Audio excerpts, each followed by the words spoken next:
Hi everyone. So today I am going to present you a topic of a Scrum framework as a part of a PSM training. So basically for the Scrum framework we have three important roles like a development team, uh, product owner, a Scrum master, and we do have three artifacts: prod backlog, sprint backlog, and the increment. And we also consist of five events like a sprint refinement, and sprint planning, daily Scrum, sprint review, and a sprint retrospective.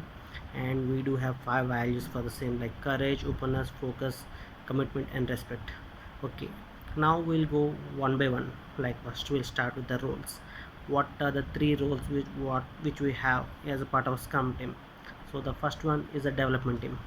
Basically the development team typically consists of 3 to 9 people for a sprint, because we doesn't want to make it a more complex, because if the team is of more than 10 people, it's uh, getting a bit difficult to manage and get them work.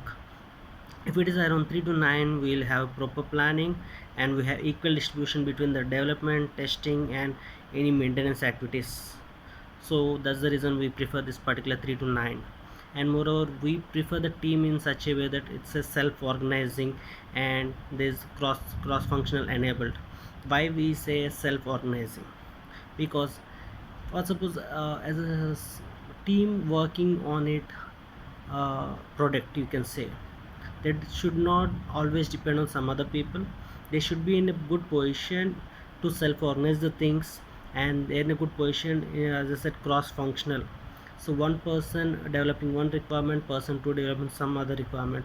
In future, what about if sprint person one leaves the organization or a team?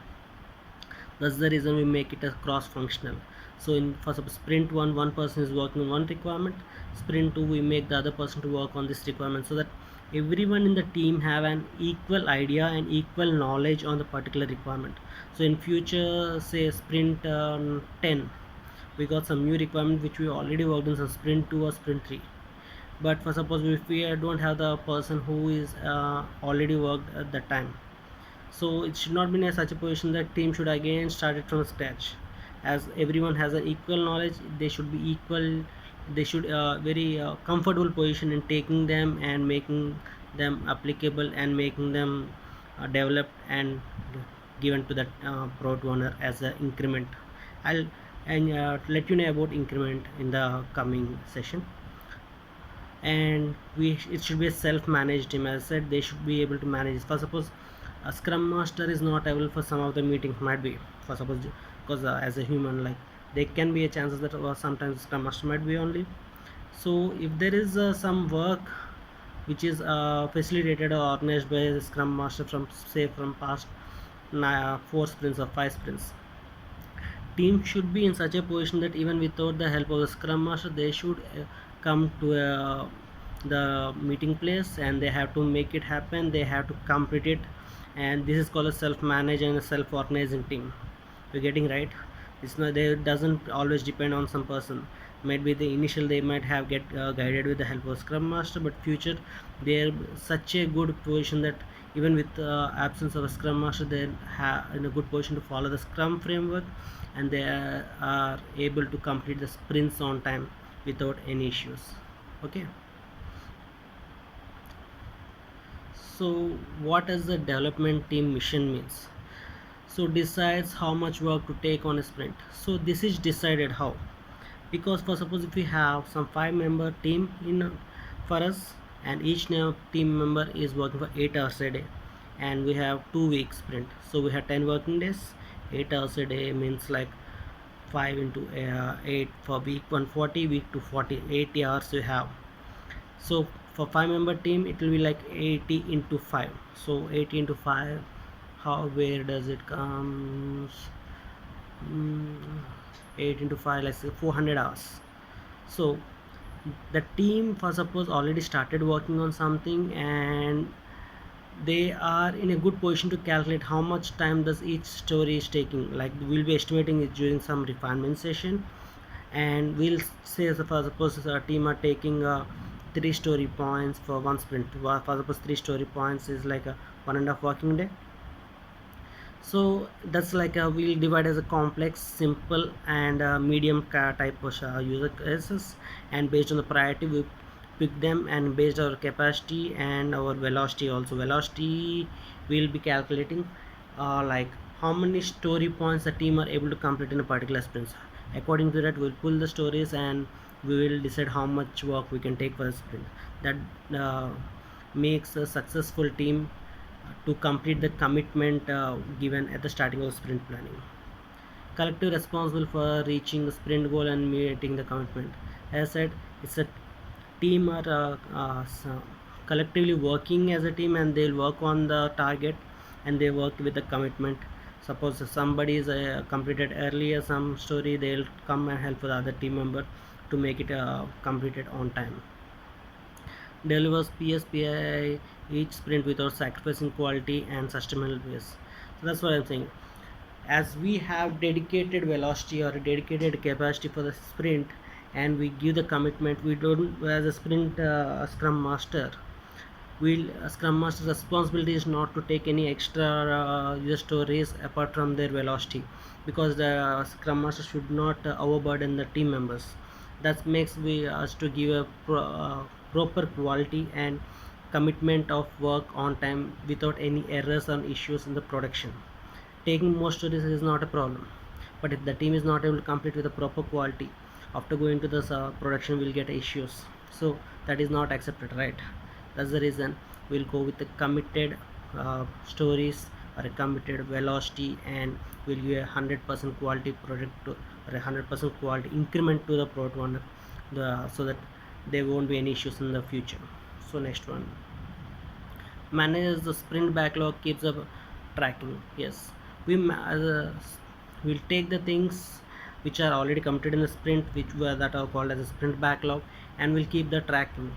How we'll keep the tracking? That we'll have a daily scrum as a daily morning, or when the team comes to office, and we'll make sure that everything is committed and everything is tracked. For suppose if there is some issue with the user story and team is not able to complete, we can check on the daily meeting.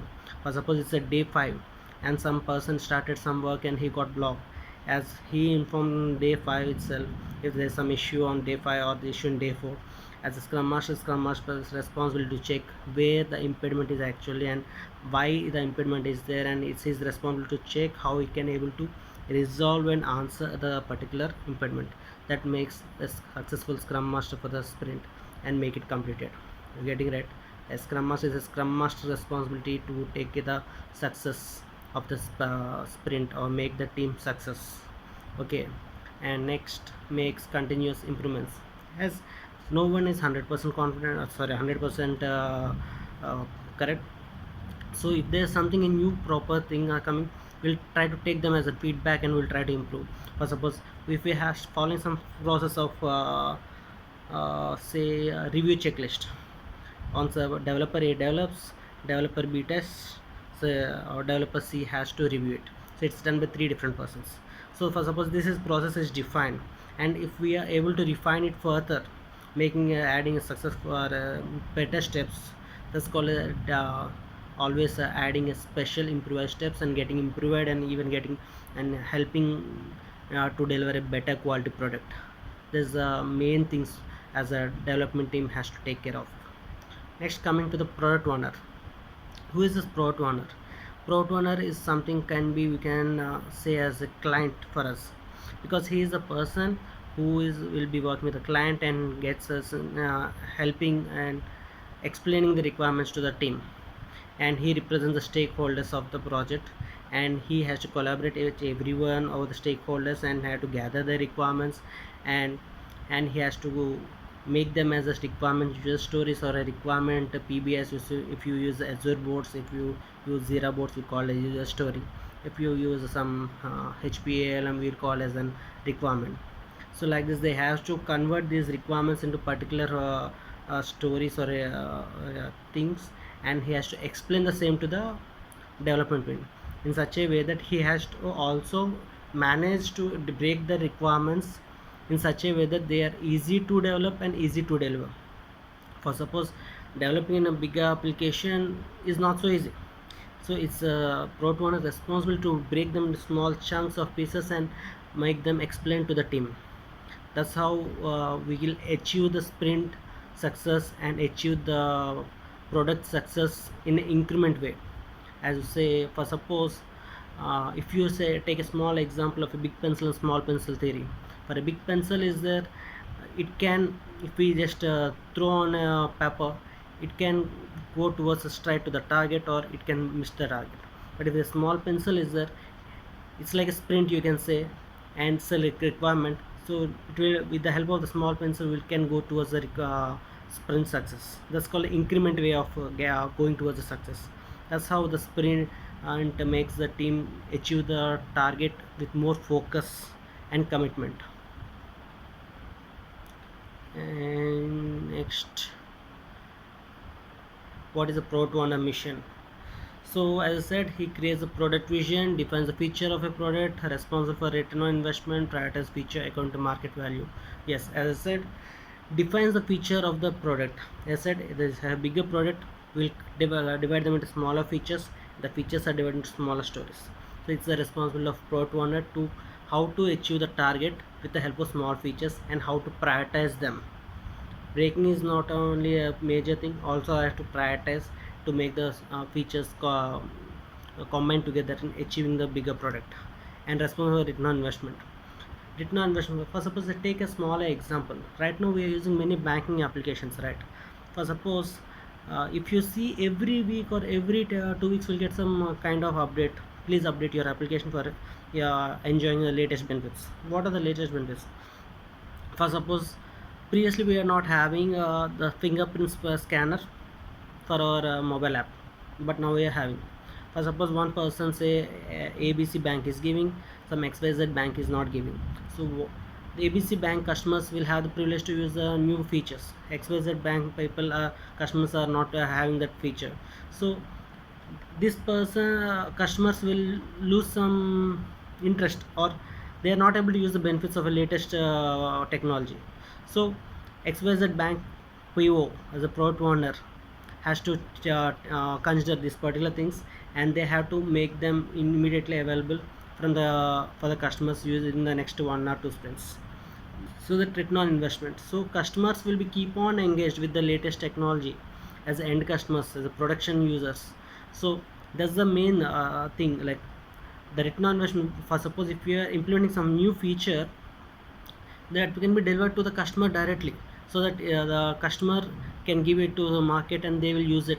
That's called the return on investment. For suppose it's some traditional method, it will be taking a 3 or 4 months of time, and after 4 months of time, this feature might be becoming a older one, because as I was saying, a day by day improvement or day by day changes are there. So as soon as market is updating the in only in the agile, in a very lesser time we can develop and we can deliver it to the client, and client can give to a customer. That's called a return investment, and they'll have focused, or they'll completely get some good feedback from their customers, and they'll get the good returns on investment. So accepts results work result. As I said, he is the person to accept our result. He explains to the team, and during the review calls, he is the person who has to accept or reject the thing. Because if he feels the definition of done is met, he'll accept. If he doesn't feel, he'll reject it.